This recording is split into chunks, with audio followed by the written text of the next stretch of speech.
at Lords today, and I'm joined by one of the apprentice grounds staff there, Tush. Tush, thank you for joining us today. I hope we're not going to take up too much of your time, because I'm sure Carl there is going to keep you busy all day.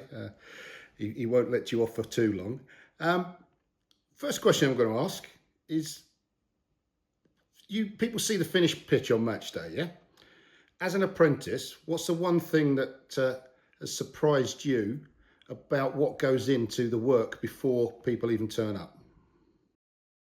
The amount of hours and effort that we actually need to put into a pitch and planning everything, making sure we follow that 10-day prep. Okay. So I want to now look at you getting into the turf industry, yeah? Did you set out to work in turf or cricket, or did you discover it by accident? Well, I started helping my dad when I was 12 at our cricket club, just doing some rolling and watering, and I kind of fell in love with it, turned it into a passion, and then I thought, let's be a groundsman, let's go out and do it. So from your point of view, you play cricket, you're a cricket fan. Yep. And now you're working at Lords. Yeah. You don't need to say anything. Your face says it all, Tush. It does. So that first week at Lords, what was it like? Different, very, very different. Completely different experience. Just being in this type of environment compared to an amateur club. What hit you the hardest, do you think?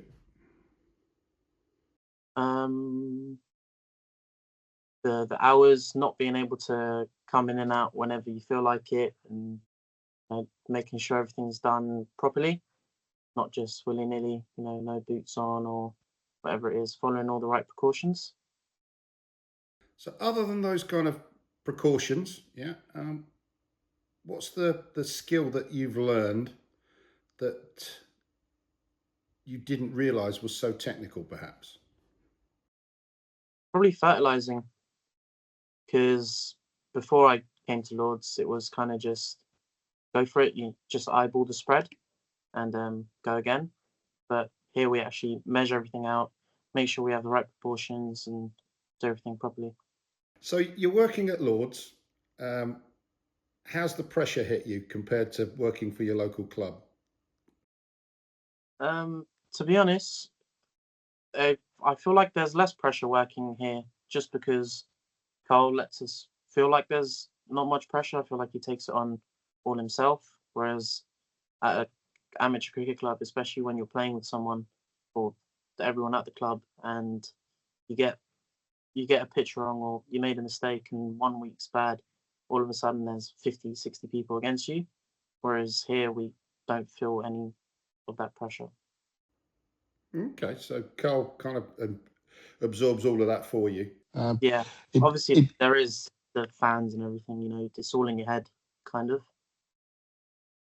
And in terms of the way Carl mentors you and encourages you and directs you, he's kind of helping you, keep that out of your mind in terms of the crowd and, the thousands, the tens of thousands of people that are there. No, definitely. We kind of just get in, get on with it, and don't really have to feel any of the tension and pressure. So in terms of your training and your education, what are you going through at the moment as part of your apprenticeship? What's the actual formal part of it? It is a sports turf level 2. It's a 2-year program. Just doing bits online and then a lot of practical stuff, showing my work, what I'm actually doing on the ground, logging all of that stuff on and showing why we're doing something. And what college are you attached to? Myerscough College. Okay, well, one of the best. We know them very, very well. Okay, so how long into your course are you now? Just under a year. Under a year, okay. And in that year, has your view of the industry changed considerably? Now you know what it's like from the inside? My view hasn't really changed. It's always been good things. Do you still volunteer at your local club, or are you kind of pretty wrapped up in doing stuff in your proper job, as it were? Yeah. I volunteer when I can, but I do like to take my rest days and make sure I'm fit for work. So we've spent quite a bit of time talking about your time as a volunteer, but your actual path before you got to Lords included a spell in club cricket. What was that role, and what was it like? That was a one-man show. We had cricket on in the summer, football on in the winter, as well as rugby. Um, that was the rugby was played by a school. Football, we had another club come in, use our facilities. And then yeah, our club cricket, which had a lot of traffic on the square, so that was kind of hard to deal with, but did it anyway. And you say it was a one man show. That one man show was you, was it? Yes. Okay, so what did you learn from that experience of kind of one looking after three, four different surfaces, if you count the outfield, yeah, and three different sports? Kind of timing efficiency, kind of making sure like you get there, you do your prep, you later on I'm gonna be rolling or cutting or whatever it is. Make sure you have your diesel, petrol, your uh, right watering systems and pipes, etc. Make sure you're ready to go for the day, and then actually kind of like fitting in, or when am I going to be watering? Okay, if I'm watering, that means I can, or if I'm watering the square, that means I can cut the outfield, and kind of just working your way around. So you would say organisation was a key thing that you learnt from that, and prep. Okay. Um, so then you'd spent 2 years doing that. Is that correct? Yes. Where did you see the job for Lords? How did you find it? Um, Me and Carl met at a talk a couple years before I was in a paid role. Kind of just kept in conversation. I worked hard, and I think Carl saw my hard work and uh, not showed me, sorry. Um, yeah, showed me about this role. Um, and so I was like, yeah, cool. I'll apply. Sounds good for me. Um, is there something you wish someone had told you about before you took up the role as an apprentice? Did anything shock you that you thought, oh bugger? Um, no, no, kind of think because I've been in the industry, I kind of knew what was expected when I came in. So, Do you still play cricket? not as much as I'd like to. Okay. At least you get to watch a bit. Yeah,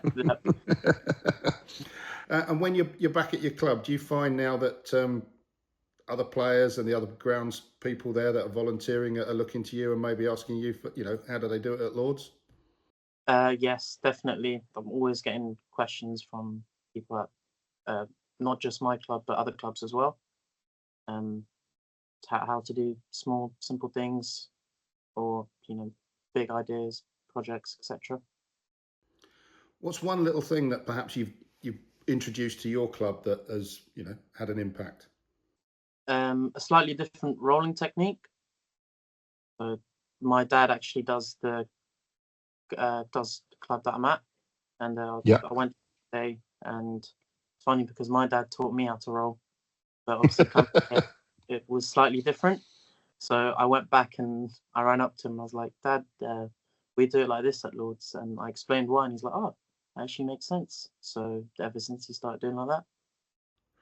And has that made a difference to the quality of the surface, or has it made his job a bit easier? How did that impact? It improved the quality of the surfaces slightly, uh, but there's not been a major impact. Tush, you're learning the role. Yeah. Nobody's perfect. Is there a mistake that you've made that you've learned from while at Lords? Yes, there's been a few. One of them is driving around the stadium a bit too quick. Yeah, so I did get a little slap on the wrist for that. But I learnt my Okay. lesson. Yeah. And in terms of, have you shared any of your experience with other members of the team from your volunteer days that, maybe has made them think a little bit differently? I think me and Carl can relate to going back to like club level cricket and not, following the right health and safety precautions and kind of just going for it. So, you go back to your club and then, your day job is, working at Lords. Have you kind of got to the point where, it's just work, or do you still get that thrill every time you walk out onto the The playing There's area always there. that thrill every time you walk through the gap and you have the big pavilion staring in your face. It's a great feeling. It's probably one of the feelings that gets you up in the morning. Well, you can see from your smile that you're absolutely genuine about that, Tush. I'm obviously an awful lot older than you, and I still get a buzz about walking into empty football stadiums and cricket grounds, etc. So it just it never goes away. But I don't do it as often as you do, and certainly not at the same ground. What's the one moment that you can kind of pull out as a highlight so far in your career? Probably hearing the national anthem or the Indian national anthem play at Lords for the first time standing on the outfield. It was a great experience. It did bring a little tear to my eye, I'm not gonna lie. Oh, cool. So you got to see your kind of your team play At at the the Yeah. home home cricket, and you were part of that setup and that match. That must have made you feel superb. No, it did. In terms of your career path, yeah, you've been in, let's say, turf care since you were a boy because you've been volunteering, and it's really nice to see that we're not only attracting young people into the industry, but we're getting them from the volunteer sector. Because personally, I feel that sector is a real sector that we can mine for grounds care professionals. Where does your career path take you, do you think? What do you want to achieve? And if Cole needs to watch his back, be honest. No, I think it's a bit too early for that, to be honest. No, I just want to kind of see where it takes me. I do have plans of maybe going back to club level cricket, taking on a few grounds, and maybe building a business of my own. But at the same time, if there's an opportunity for me to stay here at Lords, it's kind of a no-brainer. It's a great place to work. If you look at so far in your career, the people that have been, if you like, your mentors, who would you put into that category, and what is the most important thing that they've taught you? My dad would definitely have to be number one. Okay. It's almost everything. And then coming here, Carl and the whole team really kind of guided me, brushing up my skills and showing me some new things. So your role as an apprentice at Lords, I'm sure you're not let loose on everything on day one. Has that developed, and what kind of responsibilities are you now taking on? So yeah, from day one, kind of just learning, gathering some more skills, make sure I'm all good to go. And then later on in the season, I was given the privilege to prepare a pitch for our Barclays corporate game, and that went Oh wow. pretty well. I was fairly happy with the pitch, and likewise with everyone else on the team. And then a bit later on, I did a game for the Cross Arrows, which is our work team. Oh, They had right, a game okay. round, so I also prepared that pitch by myself. So your work team, was there a bit of banter and giving you some stick about, we wanted it to spin, you should have done this, you should have done that? A little bit, not too much. So that's just to prepare you for the pressure when you're out there, doing your first test match, I would say. Okay. So is that a normal thing for apprentice to do at Lords, or is that something that, you've been particularly chosen to do? No, I think it's a normal thing. Carl's very good at making sure everyone kind of has a go of doing a pitch, either with someone else on our team or by themselves for to be a county game or corporate game, whatever it might be. When you're preparing for matches, what's your favourite format to prepare for?